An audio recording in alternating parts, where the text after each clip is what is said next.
The sun dipped below the horizon, painting the sky in shades of orange and pink, the kind of sunset that made the coastal town of Seaview, California, feel like a painting. The kind that drew people to the beach each evening to watch the world turn golden. Avery Brooks sat on the sand, her sneakers kicked off beside her, her toes digging into the cool grains, a book resting on her lap, its pages fluttering in the salty breeze. At 26, Avery was a simple soul, her life woven into the rhythm of the town, days spent at the small bookstore she ran, nights filled with the sound of waves and the scent of the ocean, her dreams modest but heartfelt. She had a quiet beauty, her long brown hair catching the fading light, her hazel eyes bright with a gentle warmth, her faded sundress a testament to her unassuming nature. Avery believed in love, the kind of love that didn't need money or status, the kind that lived in shared laughter and whispered promises, the kind she thought she'd found with Ethan Carter. She'd met Ethan 6 months ago on this very beach, his confident stride catching her eye as he walked along the shore, his dark hair tousled by the wind, his blue eyes glinting with ambition. Ethan, 28, was a real estate agent with dreams bigger than the ocean, his tailored jacket and polished loafers a stark contrast to Avery's simplicity. His smile a weapon he wielded with ease. They'd talked for hours that first night, the waves a soft backdrop to their laughter, his stories of grand plans and glittering futures, a contrast to her tales of quiet joys, finding a rare book, watching the sunrise, sharing coffee with her mother, Clara Brooks. Ethan had been charmed by her sincerity, her lack of pretense, and Avery had been captivated by his passion, his drive, the way he made her feel like she was part of something bigger. "I'll take care of you, Avery," he'd said that night, his voice a promise, his hand brushing hers, the sunset casting a golden glow over them both. "One day, I'll marry you, and we'll have everything we've ever dreamed of." Avery had believed him, her heart swelling with love, her hazel eyes shining with hope, her hands trembling as she tucked a strand of hair behind her ear, her voice a whisper. "I don't need everything, Ethan. I just need you." Their love had blossomed in the months that followed, a whirlwind of beach walks and late-night talks, of stolen kisses under the stars and promises whispered in the dark. Ethan had proposed on their 3-month anniversary, a simple ring glinting in the moonlight, his voice steady as he knelt on the sand, his blue eyes locked on hers. "Marry me, Avery," he'd said, his words a vow, his hand steady as he slipped the ring onto her finger, the waves a soft applause in the background. "I'll love you and take care of you for the rest of my life." Avery had said yes, her heart soaring, her hazel eyes brimming with tears, her hands trembling as she pulled him into a kiss. The ring a symbol of a future she believed in, a future she thought was theirs. But Ethan's dreams were bigger than Seaview, bigger than Avery's quiet life. His ambition a fire that burned brighter with each passing day, his eyes always looking beyond the horizon, searching for the wealth and status he craved. He'd recently signed a massive contract with Bright Future Tech, a leading tech company chaired by Clara Brooks, Avery's mother, though neither Ethan nor Avery knew of the connection. Clara, 50, lived discreetly, keeping her relationship with Avery private to allow her daughter to forge her own path, her role as chairman a secret to most in the town. The contract was a game-changer for Ethan, a multi-million-dollar deal to develop a tech campus, a project that would catapult him into the circles of the elite, the kind of circles he'd always dreamed of joining. It was at Bright Future Tech that Ethan met Isabella Grant, the company's 32-year-old CEO, a woman whose beauty was as sharp as her ambition, her platinum blonde hair and tailored suits a testament to her power, her green eyes glinting with a hunger that matched his own. Isabella saw potential in Ethan, a partner who could match her drive, a man she could mold into the perfect ally in her quest for dominance in the tech world. She'd invited him to exclusive events, her voice a velvet promise, her hand brushing his arm as she spoke of the future they could build together. "You're meant for greatness, Ethan," she'd said, her tone seductive, her green eyes locking onto his, her lips curling into a smile that promised everything he'd ever wanted.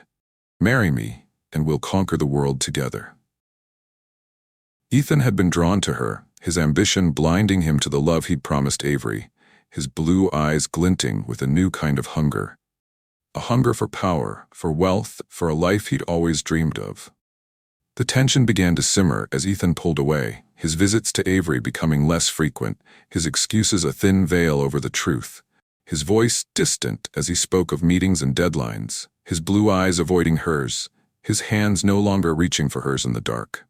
Avery felt the change, her heart aching with each missed call, each broken promise, her hazel eyes shadowed with doubt, her hands trembling as she clutched her book, the pages a refuge from the storm brewing in her chest. Sophie Miller, her 25-year-old best friend and a barista at the local cafe, saw the signs, her voice sharp as she warned Avery one evening, her hands on her hips, her curly red hair bouncing as she spoke. "He's changing, Avery," she said, her tone firm, her green eyes filled with concern, her sneakers scuffing the floor of the bookstore. "Ethan's not the same guy who proposed to you. You need to see him for who he is." But Avery shook her head, her voice a whisper, her hazel eyes brimming with tears, her hands trembling as she clutched her book. "He loves me, Sophie," she said, her words a plea, a prayer, a lie she told herself to keep the pain at bay. "He promised. He'll come back to me." The storm broke when Avery received a wedding invitation, the elegant card a dagger in her chest, the words a cruel mockery of the promise Ethan had made. "Ethan Carter and Isabella Grant request the honor of your presence at their wedding." She'd found the invitation slipped under the bookstore door, the sender unknown, the paper a stark white against the faded wood, the words a death knell to her dreams. Avery's hands trembled as she read it, her breath catching, her hazel eyes wide with a mix of shock and despair, her voice a whisper as she spoke to Sophie, who stood beside her, her green eyes filled with sympathy, her hands reaching for Avery's. Her voice a soft comfort. "He's marrying someone else," Avery said. Her words a broken sob, her hands trembling as she dropped the invitation, her heart shattering with each word, her sneakers scuffing the floor as she sank into a chair, her hazel eyes brimming with tears. "How could he do this to me?" Sophie urged her not to go, her voice sharp, her hands on Avery's shoulders, her green eyes filled with concern, her curly red hair bouncing as she spoke. "Don't do this to yourself, Avery," she said, her tone firm, her sneakers scuffing the floor as she knelt beside her friend, her hands steady as she spoke. "He doesn't deserve you. Don't let him hurt you more." But Avery shook her head, her voice a whisper, her hazel eyes burning with a mix of pain and determination, her hands trembling as she clutched the invitation, her heart pounding with a desperate need for closure, for truth, for the man she'd loved to look her in the eye and tell her why. "I have to go, Sophie," she said, her words a vow, a challenge, a declaration of war. A war she'd fight with every ounce of her being, to understand, to heal, to move on. "I need to hear it from him. I need to know why he broke his promise." The wedding was a spectacle of opulence, held at the Seaview Grand Hotel, its ballroom draped in white roses and fairy lights, the air filled with the scent of champagne and the hum of elite conversation, the guests a who's who of California's wealthy, their designer gowns and tailored suits a testament to their status, their laughter a sharp contrast to the storm brewing in Avery's chest. She stood in the corner, her simple navy dress a stark contrast to the glittering crowd, her long brown hair falling over her shoulders, her hazel eyes wide with a mix of pain and defiance, her hands trembling as she clutched a glass of water, her sneakers replaced by a pair of borrowed heels, her heart pounding with a mix of fear and resolve. Ethan stood at the altar, his vest white, his dark hair slicked back, his blue eyes glinting with a cold satisfaction as he exchanged vows with Isabella Grant, the 32-year-old CEO of Bright Future Tech, her platinum blonde hair cascading down her back, her green eyes glinting with triumph, her white gown a symbol of a victory Avery could never compete with. Avery's breath caught as she watched, her hands trembling, her hazel eyes brimming with tears, her heart shattering with each word of the vows, each promise Ethan made to another woman, each echo of the promise he'd broken to her. She was about to leave, her sneakers scuffing the polished floor, her hands trembling as she turned away, when Isabella spotted her, her green eyes narrowing, her lips curling into a sneer as she approached, her white gown trailing behind her, her voice a venomous whisper that cut through the hum of the crowd. "You must be Avery," she said, her tone dripping with disdain, her green eyes glinting with malice. her hands on her hips, her platinum blonde hair catching the light of the chandeliers. The little bookstore girl who thought she could keep Ethan? Pathetic. He needed a real woman, a woman who could give him the world, not some poor dreamer who can't even afford a decent dress. The crowd turned, their voices a low hum of judgment, their eyes glinting with curiosity and disdain, their laughter a chorus that followed Isabella's words, a chorus that made Avery's cheeks burn, her hands trembling, her hazel eyes brimming with tears, her voice a broken sob as she spoke, her sneakers scuffing the polished floor as she stepped back, her heart shattering with each word. "He promised me," she said, her words a desperate plea, her hands trembling as she clutched her glass, her hazel eyes locking onto Ethan's, searching for the man she'd loved, the man who'd promised her forever. "He said he'd love me, take care of me. How could you do this, Ethan?" Ethan's face hardened, his blue eyes cold, his vest white against the backdrop of the ballroom, his voice sharp as he stepped forward, his hand steady as he took Isabella's arm, his words a dagger that pierced Avery's heart, a dagger that shattered the last of her hopes. "Isabella's right, Avery," he said, his tone cold, his blue eyes glinting with a mix of defiance and shame, his hand steady as he spoke, his vest a symbol of a new life, a life without her. "I needed someone who could give me what I deserve, a life of wealth, of power. You were never enough. Leave. Don't embarrass me in front of my guests." The crowd gasped, their voices a low hum of judgment, their eyes glinting with disdain, their laughter a chorus that followed Avery as she stood frozen, her hands trembling, her hazel eyes brimming with tears, her heart shattering with each word, her sneakers scuffing the polished floor as she turned to leave, her voice a broken sob as she spoke, her words a whisper, a plea, a goodbye. "I loved you, Ethan," she said, her voice a broken sob, her hands trembling as she dropped her glass, the shatter a sharp echo in the ballroom, a sound that carried the weight of her shattered dreams, a sound that made her heart ache with a mix of pain and resolve. The room fell silent as Clara Brooks rose from her seat, her tailored black suit a stark contrast to the white roses, her silver hair gleaming under the chandeliers, her presence commanding, a force that sucked the air from the ballroom, leaving it silent in her wake. Clara, 50, was the chairman of Bright Future Tech, a woman whose name carried weight, a titan whose empire had reshaped the tech world, a mother who'd kept her connection to Avery private to allow her daughter to forge her own path, a mother who'd just heard her daughter's heartbreak, a mother who'd bring the world to its knees to protect her child. Her dark eyes burned with a quiet fury, her jaw set, her polished heels echoing on the polished floor as she strode forward, her suit jacket shifting slightly with each step, her cufflinks glinting with the weight of her authority, her voice a thunderclap that silenced the crowd, a voice that carried the weight of a mother's love, a leader's resolve, a city's hope. "Enough," Clara said, her tone low, controlled, but laced with a fury that made Ethan take a step back, his blue eyes widening, his breath catching in his throat, his vest suddenly feeling like a weight on his shoulders, his tie a noose around his neck. "I am Clara Brooks, chairman of Bright Future Tech, and Avery is my daughter. Ethan Carter, your contract with my company is terminated, effective immediately. You've shown yourself to be a man without honor, a man who'd betray the woman who loved him, for the promise of wealth. You're done." The crowd gasped, their voices a low hum of shock, their eyes wide as Clara turned to Isabella, her dark eyes narrowing, her voice a venomous whisper, her hands steady as she spoke, her suit jacket shifting slightly with the motion, her cufflinks glinting with the weight of her authority. "And you, Isabella Grant," she said, her tone cold, her words a blade that cut through the CEO's defenses, her hands steady as she pointed, her voice a declaration of war. "You've used your position to manipulate and humiliate my daughter, to enable this betrayal. You're fired, effective now. Security, escort Miss Grant out of here."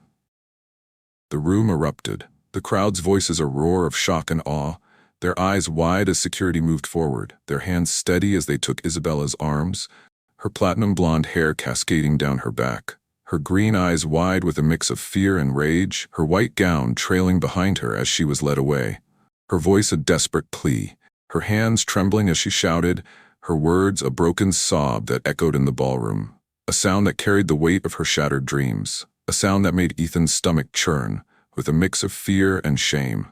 Ethan's face paled, his hands trembling, his vest a symbol of a life he'd just lost. His blue eyes darting to Avery, to Clara, to the crowd. A man caught in the storm of his own making, a storm he couldn't outrun.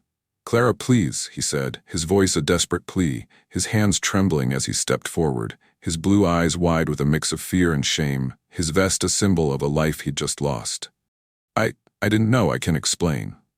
But Clara's gaze was unyielding, her dark eyes burning with a quiet fury, her voice a low growl, her words a blade that cut through his excuses, her hands steady as she spoke, her suit jacket shifting slightly with the motion, her cufflinks glinting with the weight of her authority.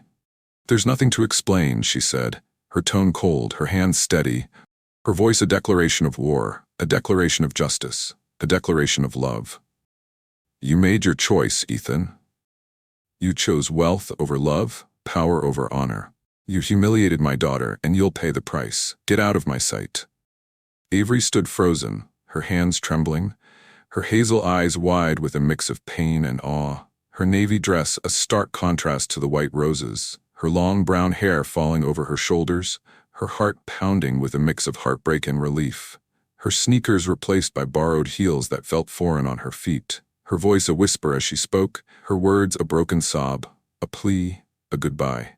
"I loved you, Ethan," she said, her voice a broken sob, her hands trembling as she turned to leave, her hazel eyes brimming with tears, her heart shattering with each step, her sneakers scuffing the polished floor as she walked away, her mother's arm around her shoulders, a shield, a comfort, a promise of a new beginning. The weeks that followed were a storm of change, the town buzzing with the news of Ethan's downfall. The whispers a low hum that followed him as he walked the streets. His tailored jacket replaced by a faded hoodie, his blue eyes shadowed with regret, his hands trembling as he clutched a cup of coffee, his dreams of wealth and power a memory he couldn't reclaim. Isabella left him, her green eyes cold, her platinum blonde hair a stark contrast to the gray of the town, her voice a venomous whisper as she packed her bags, her words a dagger that pierced his heart.